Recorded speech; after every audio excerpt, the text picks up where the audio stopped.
हिंदू धर्म की मान्यताओं में सन्यासी एक बार संन्यास लेने के बाद घर नहीं लौटता, लेकिन आदि गुरु शंकराचार्य माँ की बीमारी की खबर सुन बद्रीनाथ से केरल वापस लौटते हैं। लोग नाराज़ होते हैं कि सन्यासी घर कैसे आया। वो उनकी माँ की शव यात्रा में शामिल नहीं होते हैं, पर उन्हें अपने कंधे पर डालकर घर के दरवाजे पर ले जाकर अग्नि देते हैं। एक सन्यासी माँ के खातिर हजारों सालों की परंपरा को तोड़ देता है।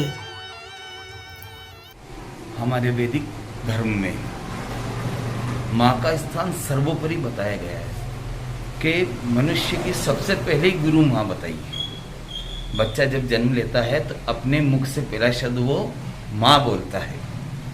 माँ शब्द में ही सारी अन्य देवियों के बीज मंत्रों का समावेश बताया गया है अपने शास्त्र में।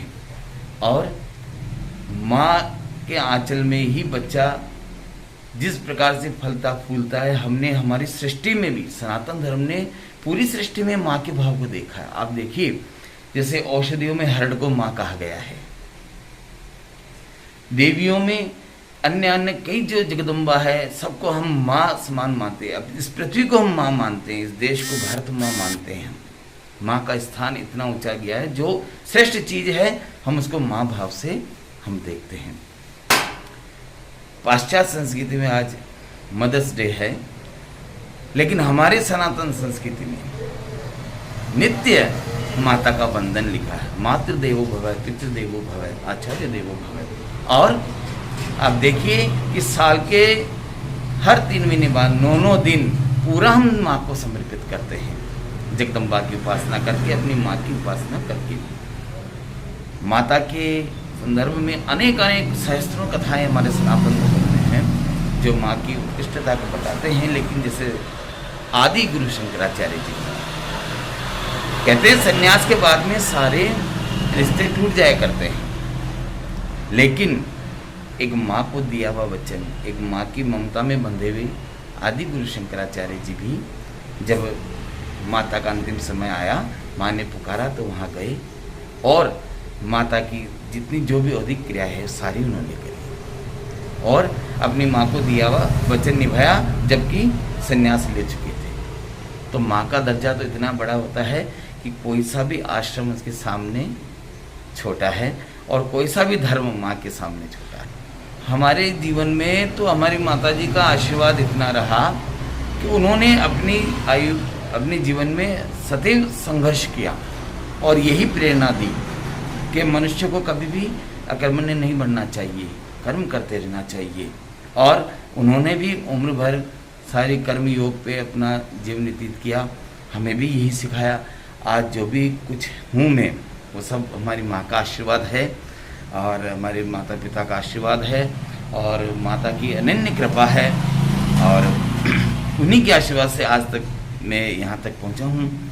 और भगवान से कामना करता हूँ सभी को माँ का आशीर्वाद प्रदान हो, माँ की ममता मिले, माँ का वचन मिले, सबको माँ का आशीर्वाद हो। ये समय इतना विकट आ गया है, पिछले साल भले इतना विकट नहीं था, लेकिन अभी जो समय है बहुत विकट है।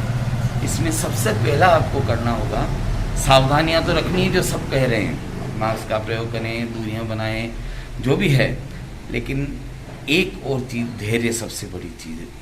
ये जो समय है, इस समय बहुत हम सुन रहे हैं ऑक्सीजन की कमी से लोग जा रहे हैं, सबका धैर्य टूटता जा रहा है। अपना विश्वास बनाएं परमात्मा पर। सरकारें अपना काम कर रही हैं, आप भी सावधानियां रखें, सारी जो भी गाइडलाइन उसका पालन करें और सबसे बड़ी बात है धैर्य रखें, समय का थोड़ा सा इंतजार करें। क्या रात आई है, सवेरा आएगा। ऐसा नहीं कि ये समय ऐसा ही चलेगा, इससे भी बड़ी बड़ी बीमारियां आई थी पहले, वो भी चली गई, ये भी चले जाएगा। धैर्य से काम लें और सबका सहयोग करें जैसा आपसे बनता है। क्या और सबको एक दूसरे का इस समय साथ की बहुत आवश्यकता है। एक दूसरे का हौसला बढ़ाना चाहिए, ना कि डर का माहौल बढ़ाएं। आपसी प्रेम, आपसी सहयोग, आपसी बोलचाल करके मन हल्का करें। जिनके घर में ऐसी स्थिति हो गई है उनको धैर्य बंधाए और स्वयं भी धैर्य रखें और शुभ समय का इंतजार करें, परमात्मा से प्रार्थना करें, क्योंकि परमात्मा से प्रार्थना करने पर तो सारे संकट दूर होते ही हैं और भगवान जल्दी हम सभी को, पूरे विश्व को इस संकट से निकालें।